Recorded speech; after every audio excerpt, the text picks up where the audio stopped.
আমার নাম সারিকা আহমেদ। আমি একজন খুব সুন্দরী তরুণী বিধবা। আমার বয়স 20 বছর। প্রত্যেক দিন রাতে আমার দেওর তেল মালিশ করে দিত। তারপর একদিন আমার পায়ে তেল মালিশ করতে করতে আমার সঙ্গে যা করেছিল সেটা শুনে আপনারাও অবাক হয়ে যাবেন। আমার বয়স যখন 17 বছর, তখন আমার বাবা মা আমাকে বিয়ে দিয়েছিল। তারপর আমার বিয়ের কয়েক বছর পরেই তো স্বামী মারা যায়। স্বামী মারা যাওয়ার পরে দেওর আমার সঙ্গে থাকত। আসলে আমার যখন 20 বছর বয়স, তখন আমার স্বামীর বয়স 40 বছর। আমার বিয়ে একজন বয়স্ক মানুষের সঙ্গে হয়েছিল। আমার স্বামী আমার চাইতে বয়সে অনেক বড় ছিলেন। আমি যেহেতু গরিব পরিবার থেকে এসেছিলাম, তাই আমার বাবা মা ভেবেছিল আমার স্বামীর বয়স অনেক বেশি হলেও সে অনেক সম্পত্তির মালিক ছিল। তাই আমার বাবা মা আমার স্বামীর বয়স দেখে ও সম্পত্তি দেখে আমার তার সঙ্গে দিয়ে দিয়েছিলেন। কিন্তু বিয়ের পরে স্বামীর সঙ্গে কয়েক বছর থাকার পর এই তো আমার স্বামী একদিন হঠাৎ করে মারা যায়। এবং আমার স্বামীর মৃত্যুর কারণটা ছিল তার কিডনি 2টা নষ্ট হওয়া। এমনকি সে তার বন্ধু বান্ধবদের সঙ্গে নিয়ে বাড়ির বাইরে সারা রাত ঘুরে বেড়াতো। আমি তো বাড়িতে সারাদিন থেকে নিজের কর্তব্য পালন করতাম। অনেক সময় মনে হতো আমার স্বামী যখন আমার প্রতি কোনো সহনশীলতা বা চাহিদা নেই, তাহলে কেন আমাকে বিয়ে করেছিল? আসলে বিয়ের পরে স্বামী কোনোদিন ভালোবেসে আমার সঙ্গে 2-1টা কথাও বলেনি। বিয়ের প্রথম দিনই তো সে আমাকে একটাই কথা বলেছিল যে, দেখো সারিকা, তোমার যত টাকার প্রয়োজন হবে তুমি আলমারির ভেতর থেকে নিয়ে নেবে, এবং তোমার বাইরে থেকে কোনো জিনিসের প্রয়োজন হলে আমাদের বাড়ির চাকর রশিদকে আনতে বলবে, কিন্তু তুমি নিজের বাড়ির বাইরে যাবে না। আর একটা কথা মনে রাখবে, আমার কাজে কিন্তু কোনোদিনও বাধা দিতে আসবে না। যে আমি কখন বাড়ির বাইরে যাচ্ছি এবং আমি কখন বাড়িতে ফিরে আসছি, এটা সম্পূর্ণ আমার ব্যক্তিগত ব্যাপার। ওই সময় আমার বয়স যেহেতু কম ছিল, তাই আমি স্বামীর কথার মানে কতটা বুঝতে পারিনি যে সে তো শুধুমাত্র আমার সঙ্গে বিয়ে করে একটা দায়িত্ব পালন করেছিল, কিন্তু আমার স্বামীর তো সংসারের প্রতি কোনো মনোযোগ ছিল না। এমন নয় যে স্বামী আমার সঙ্গে কথা বলতো না, সে আমার সঙ্গে তার প্রয়োজন মাফিক কথা বলতো, কিন্তু আমি তার অর্ধাঙ্গিনী হয়ে তার কাছ থেকে ভালোবাসা পাওয়ার আশা করেছিলাম, সেটা কখনোই পাইনি। এবং ধীরে ধীরে যখন আমি এই জিনিসটা বুঝতে পারি, তখন আমি নিজের বাবা মায়ের সঙ্গে এ ব্যাপারে আলোচনা করেছিলাম যে আমি টাকা পয়সার সুখ পেয়েছি, কিন্তু স্বামীর ভালোবাসার সুখ কোনোদিন পাইনি। আমার কথা শুনে বাবা মা আমাকে বুঝিয়ে বলল, স্বামীর চেয়ে দেখ মা, ভালোবাসার থেকেও সবচাইতে মূল্যবান হচ্ছে টাকা। কারণ তুই এখানে থেকে দেখেছিস যে আমাদের বাড়িতে কত অভাব ছিল। এতটাই অভাব ছিল যে আমি তোদের কোনোদিন দুবেলা পেট ভরে ভালো করে খাওয়াতে পারিনি, কিন্তু তোর যেখানে বিয়ে দিয়েছি সেখানে অন্তত পক্ষে টাকা পয়সা সচ্ছলতা আছে, এবং তোর ঘরে বিয়ে দিয়েছি বলে আজ আমরা পেট ভরে দুবেলা খাবার খেতে পারছি। তাই এগুলো সামান্য ছোটখাটো ব্যাপার নিয়ে এত মন খারাপ করবি না।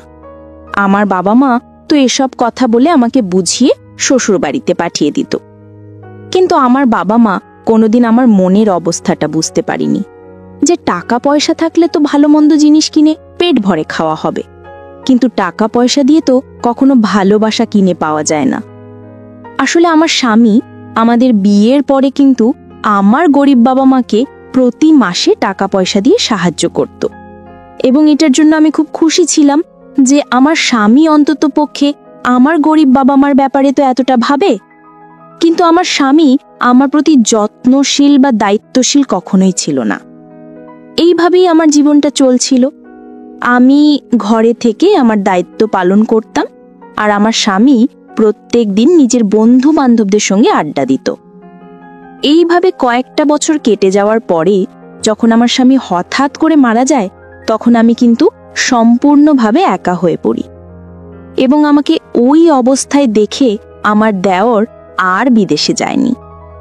আসলে আমার দেওর ছোট থেকেই বাইরে পড়াশোনা করত, কারণ আমার স্বামী খুব ভালো করেই জানতেন যে তার ভাই যদি তার কাছে থাকে তাহলে সেও কিন্তু তার মতনই হয়ে যাবে। তাই আমার স্বামী নিজের ভাইয়ের ভালো ভবিষ্যতের কথা ভেবে তাকে বাইরে রেখেছিল। আর আমার শ্বশুর শাশুড়ি তো অনেক আগেই মারা গিয়েছিল। এদিকে আমার দেওরের বয়স 15 বছর হলেও তাকে দেখে তো মনে হতো না যে সে একজন 15 বছরের ছেলে। স্বামী মারা যাবার পরে আমি অনেক বেশি খামখেয়ালি হয়ে পড়েছিলাম। আমার তো কারোর সঙ্গে কথা বলতেও ভালো লাগতো না। যতই হোক না কেন, আমি একটা বিধবা মহিলা। একটা মহিলার মধ্যে অনেকটা পার্থক্য রয়েছে। তারপর স্বামী মারা যাবার পরে বেশ কিছুদিন পর্যন্ত আমাদের বাড়িতে স্বামীর আত্মীয় স্বজনেরা ছিল। ওই সময় তো নিজের মনের কষ্টটা কান্নার মাধ্যমে তাদের সামনে প্রকাশ করে নিজেকে একটু হালকা করতাম। কিন্তু আমাদের বাড়ি থেকে আত্মীয় স্বজনদের চলে যাওয়ার পরে আমি আরও বেশি ভেঙে পড়েছিলাম। তখন ওই বড় বাড়িটা দেখে মনে হতো এ বাড়িটা যেন আমাকে খেতে আসছে। আমার স্বামী আমাকে ভালো না বাসলেও তার সঙ্গে থাকার একটা অভ্যাস পরিণত হয়েছিল আমার। আমাদের বাড়ি থেকে যখন আত্মীয় স্বজনেরা চলে যায়, তারপরে সেদিন সন্ধেবেলায় আমি যখন একটা সাদা ধবধবে শাড়ি পরে নিজের ঘরের জানালায় একটা কোণায় বসে বাইরের দিকে তাকিয়েছিলাম, তখন আমার দেওর হঠাৎ করে দরজায় আওয়াজ দিয়ে জিজ্ঞেস করে, ভাবি, ঘরের ভিতরে আসতে পারি?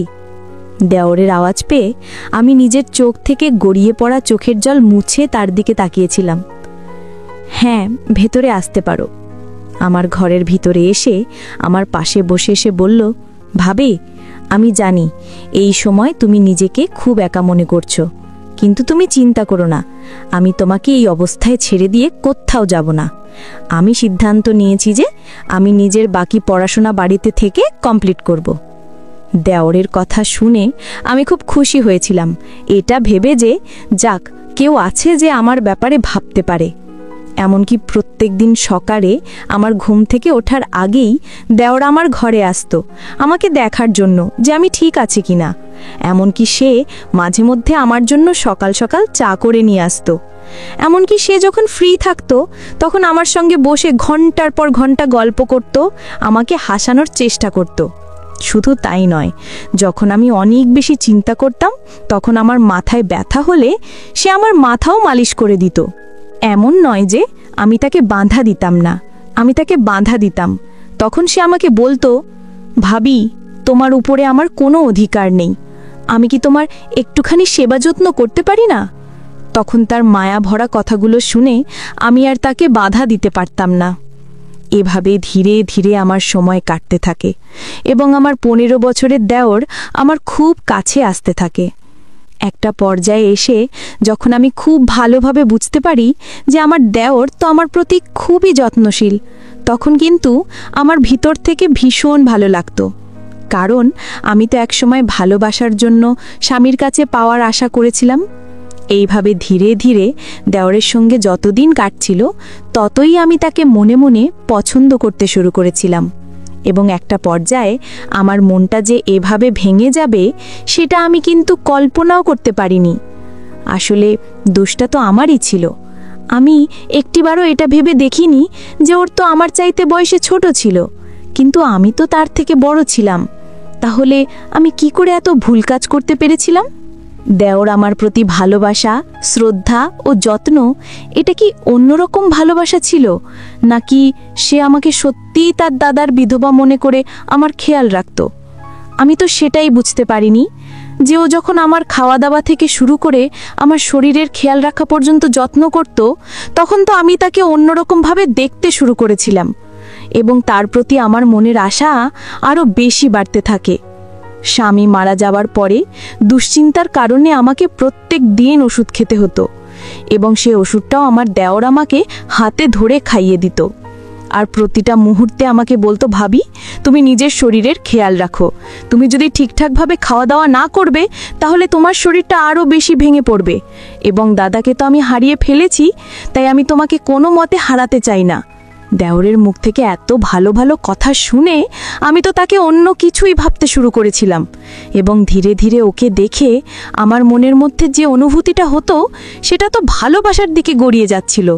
ধীরে ধীরে আমি তাকে ভালোবাসতে শুরু করেছিলাম। এমনকি এইভাবে প্রায় ৩-৪ মাস কেটে যাওয়ার পরে আমি নিজেকে আমার ১৫ বছরের দেওরের জন্য আবার নতুন করে সাজাতে শুরু করেছিলাম।